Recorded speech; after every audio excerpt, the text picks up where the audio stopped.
بروبulsion بلوك فشنو هو؟ وهو ملي كتكون عندك اوردر بلوك وجا البرايس تاكتيفي فيه ومشى البرايس وهرب عليك بهذا المعنى، فانت جيتي واحد المرحله من المراحل لقيتي الاوردر بلوك تاكتيفا. فهذا هو الدور ديال البروبulsion بلوك، فهو كيعطيك واحد الدخله من مور ما يقدر يهرب لك البرايس. فكاين اللي كيخدم بها كاين اللي لا، ولكن خص تكون عارفه. مفهوم؟ فكيفاش؟ فكيف ما شفنا وعرفنا اوردر بلوك كيفاش كيتكون وكيفاش كيخدم، متفقين؟ فهنا اوردر بلوك هو هذا الشروط ديالو بريكو ستراكشر. اذا ما وقعاتش او تكاسا فهو ميتيغيشن، اذا وقعات او تكاسا فهو بريكر. مفهوم مزيان؟ فهنا ما تكاساش وتاكتيفي في البرايس وكمل، يعني هذا اوردر بلوك. ملي البرايس كمل ورجع، فهنا علاش سميناه بروبولشن بلوك؟ لانه كيفاش كنطراسيوه؟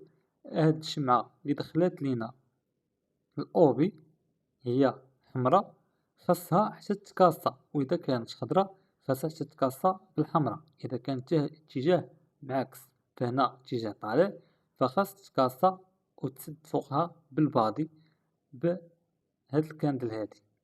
فاذا كانت هكا سدات هكا فهذا ماشي بروبولشن بلوك، خاص حتى يسد فوقها بالكاندل بالبادي ديال هاد الكاندل هادي.